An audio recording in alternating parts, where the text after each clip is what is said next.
Hi, my name is Faiq Haziq bin Mohamad Zaiddi, and my student ID is 2024209726. Hello, my name is Urmilla Tinggom, and my student ID is 2022475148. Hi, my name is Salleh Armani bin Naemi, and my student ID Hello is again. As you can see, the title of our video presentation is Techniques of Differentiation. Before we dive into the different technique, let's start with the basic. What exactly is differentiation? It is the process of finding the derivative of a function, which measures how the function's output changes with respect to changes in its input.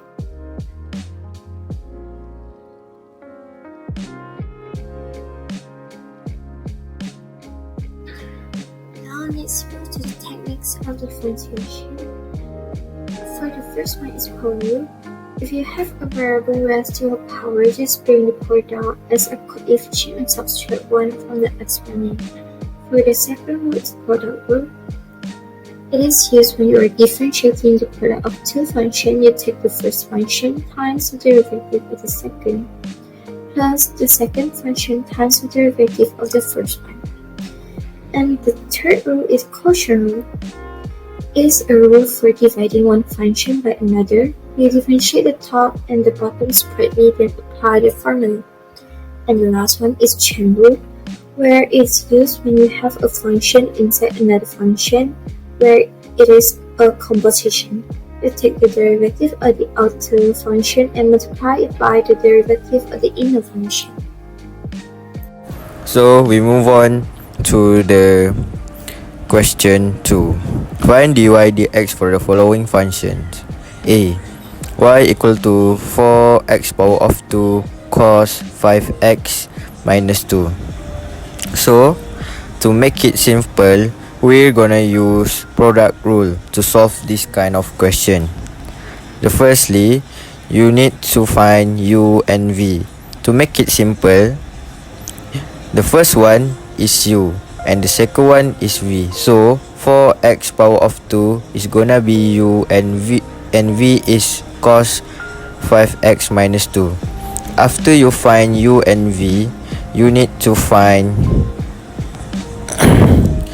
the u prime and v prime for it. So use the differentiation technique, that is gonna be 4x power of 2 gonna be 8x, and v prime from cos 5x minus 2 gonna be negative 5 sin 5x minus 2. So after you find that u and u prime, v and v prime, put it in the formula, and after that make it simple until the simplest answer. So that's gonna be your answer. So we move on to the question 2, that is B. Y equal to 3x plus 1 over sin 2x.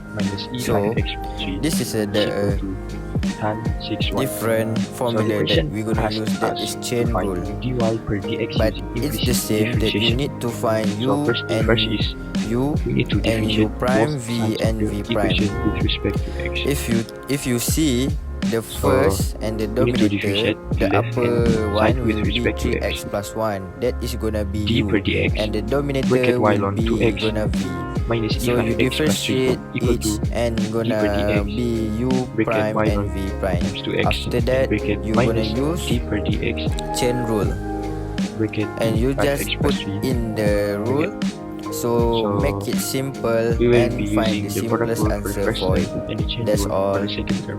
And we will get dy per dx ln 2x plus y 1 over 2x times 2 minus e 5x plus g times 5. So it will be dy per dx ln 2x plus y over x minus 5e 5x plus 3. So y will replace the number 1 on the top, and the times 2 will remove the number 2 from the x.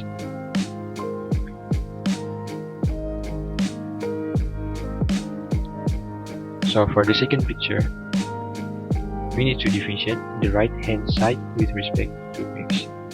First is d per dx times tan 6y equal to sec to the power of 2 6y d per dx 6y equal to 6 sec to the power of 2 times 6y dy per dx. And now we will equate the derivatives of the left and right sides. dy per dx ln 2x plus y over y per x minus 5e5x plus 3 and equal to 6 sec to the power of 2 times 6y dy per dx. And then for the last step, we will solve for dy per dx. So if you guys look at the second picture, we will write like this: dy per dx ln 2x minus 6 sec Question square 4. Use linear times 6y approximation to estimate the value of dy per dx cube equal to root 5e5x plus 3 minus 2 over minus square root y 63.9 per and correct to x. 3 decimal places. And then Step 1. We after have the to calculation, estimate it will be the function of fx ln and gx, 2x where minus 6x fx square is cube root of times x 6y and meanwhile log gx 2 over dy square per root of dx x. The value of gone. x is After that, 63.9. it will be equal For to step 2, find suitable value of x 5e5x and plus 3 fx. minus y To per get x. x And the naught, last answer will be we have dy to per choose dx a equal value to that is5e5x closer plus to 3 x naught, where minus y 63.9 per is x close to over 64. ln To get the 2x delta minus x, 6x squared we have to minus minus 6y. we have to differentiate the both functions. X naught. As you can see, the solution is the delta x is And for step 4, 0.02. we have to substitute x naught 64 into the function and derivative. Lastly, step number 5, we have to substitute all the related values into the formula. I mean, all the values that we already got, then we substitute it into the formula. Then now we approximate both functions at x equal to 63.98. After we substitute the value and calculate it, we subtract the two functions, that is fx minus gx. Then after we get the answer, we rounding it off to 3 decimal places, and the final answer is 3.750.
To sum it all up, in calculus, differentiation is one of the basic techniques and it is used to measure how a function varies. It equips us with the means to measure rates of change, find slope of a curve, and address various real-life challenges like movement, expansion, and approximation. And also, it is recommended that learners develop a strong conceptual and procedural foundation in differentiation techniques early in their calculus studies. That's all. Thank you.